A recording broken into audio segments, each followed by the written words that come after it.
Now I want to welcome Bob Nicholson, Business Development Manager for Federal Civilian Agencies and Cybersecurity at DellEMC. Bob is an expert in security and privacy, and he's going to discuss the changing trends in federal government technology, including the three most important areas to address when undertaking digital transformation. So please join me in welcoming Bob to the stage.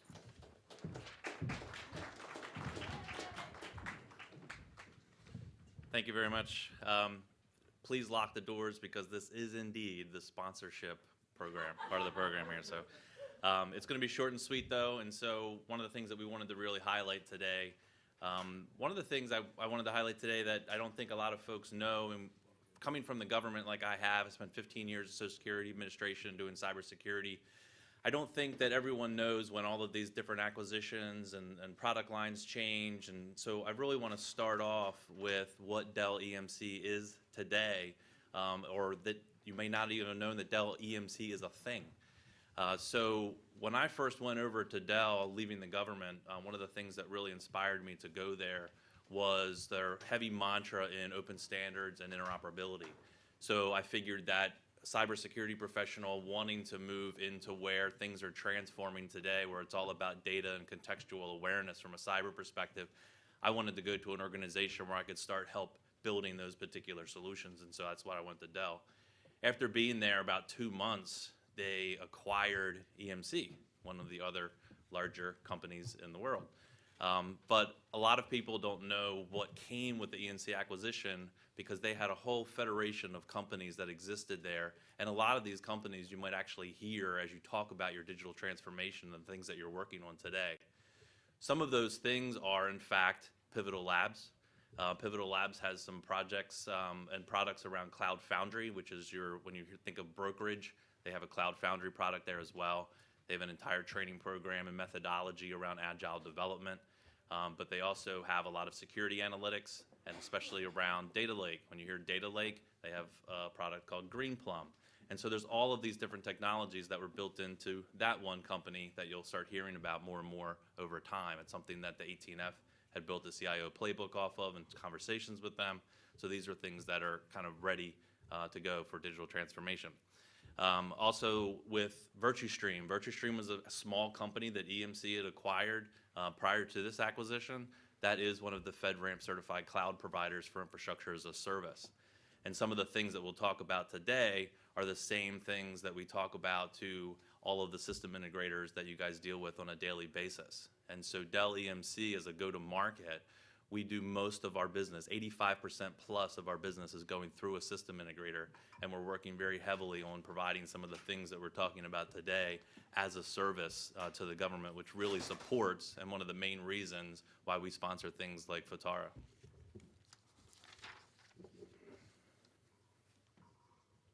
So digital transformation.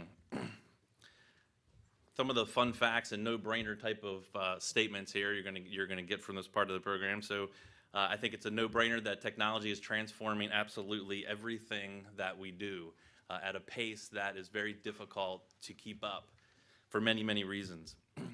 One of these reasons is this little fun fact, that our attention span over time has continued to go down until right now it's about at an 8-second attention span. And so based on that fact, I have a mere 98 more slides on 8-second intervals to be able to cover with you in this short 15-minute period. Another thing that everyone's being faced with, as you know, is that everyone wants to work whenever and wherever they want. I was working at 11:30 going over this presentation in preparation of today.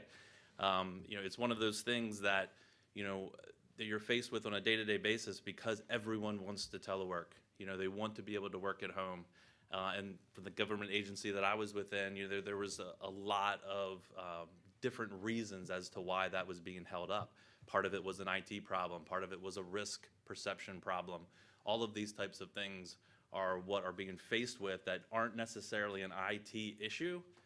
So IT may be there, but there's a lot of other policy and discussions and work that needs to go on in order to support these. Data. Interesting fun fact here is that 90% of all of the data that exists in the world today that's being stored has been created in the past 2 years. That's not necessarily something that will continue to be exponential as we go forward, but it really speaks to where we were as opposed to where we are now. And as a cybersecurity professional, those are the things that really interest me in the direction of my career, is because I want to make sense of all of this data. I want to be able to secure this data, but I also want to be able to provide the analytics so that we can stay ahead of the adversaries. Which leads me to the doomsday slide that I have to provide as well. And that is, with all of these things, there's a lot of risk that comes with that. Which leads me to the doomsday slide that I have to provide as well. And that is, with all of these things, there's a lot of risk that comes with that. Which is exactly why we're trying to assist in every way possible that we can to help you accomplish your mission at that same digital speed. And so when DellEMC talks about these things, we call them digital transformation. And so what does that look like? And this is what I want to break down in a real short synopsis, and really the goal of this presentation is to help you with your own dialogues that are necessary within your organizations to be able to move forward.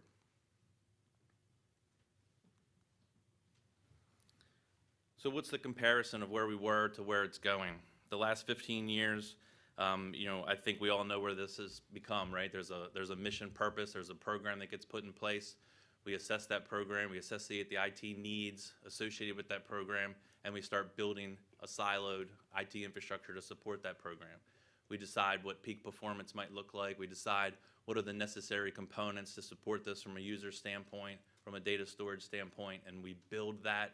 We authorize that separately, and then it stands alone within that organization, and all the stakeholders manage that particular component of things. But where we're moving to is looking at it a little bit more holistically. Everything needs to be of what is my total mission across my entire enterprise, and then how do I consolidate all of those requirements together to where I can say, how much storage do I need, how much compute do I need, how many IOPS do I need in order to control and manage that.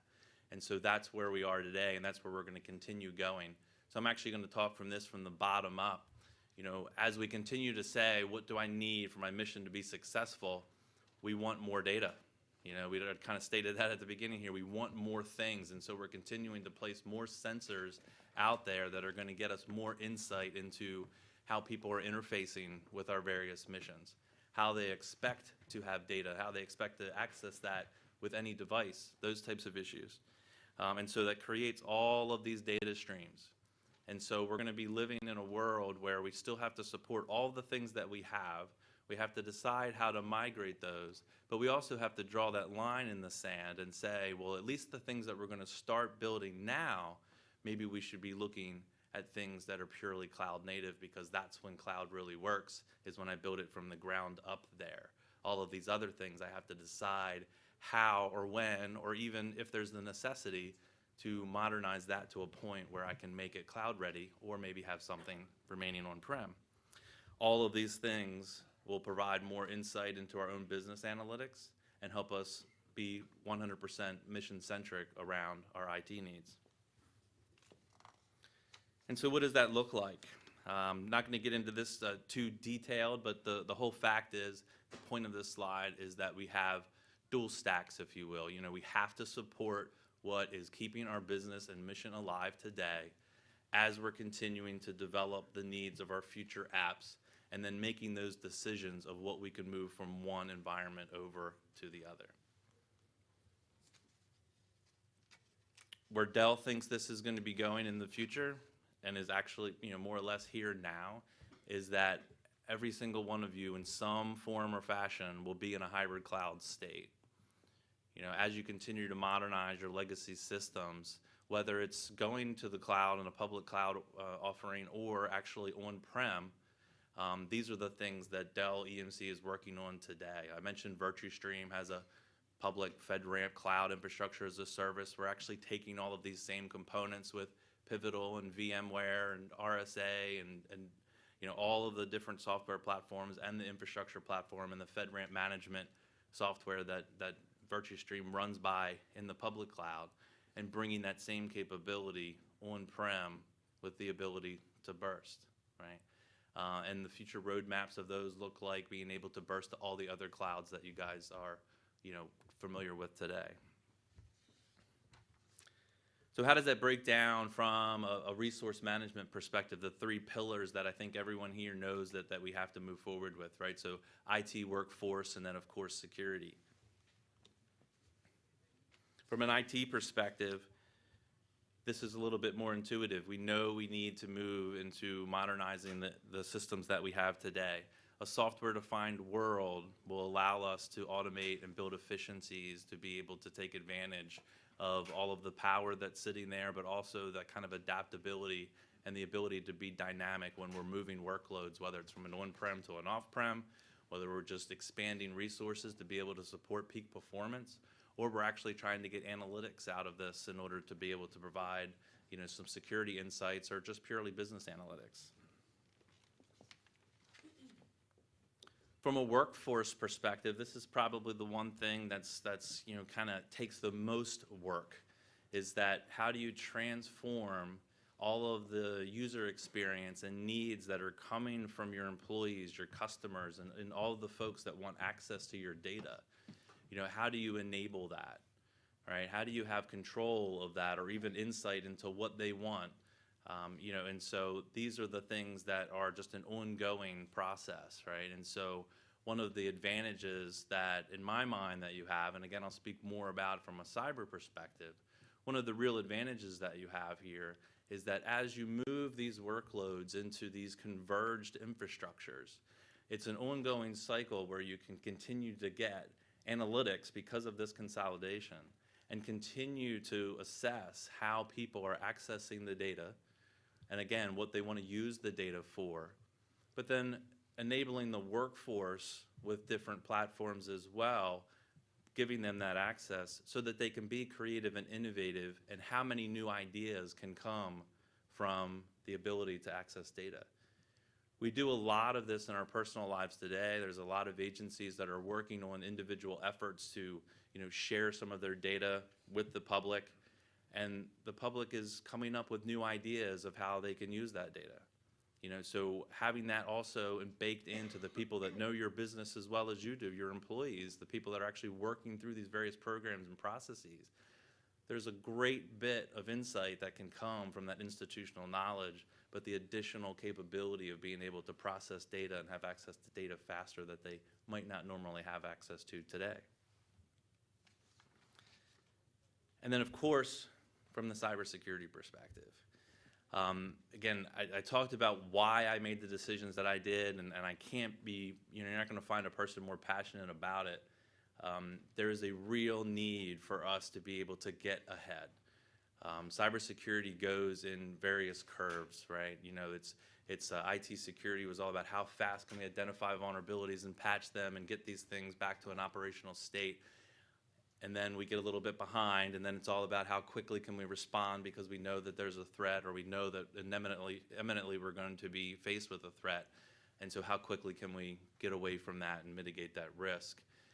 The best way to move forward in that, again, is to be able to have all of this data, all of this analytics, to be able to then kind of process and see what is normal for our business. How is the normal interaction with all of these applications? And then to be able to alert on what is not normal, right? And to be able to process that, not necessarily just with a cyber perspective, but if it's not a risk, you move it on to your development community, because there's obviously better navigation paths or access to data that wasn't there today, and those were some of the reasons that maybe you saw that anomalous type of traffic. This is all the analytics that you want to be able to have insight into, and these are the ways to be able to get that faster.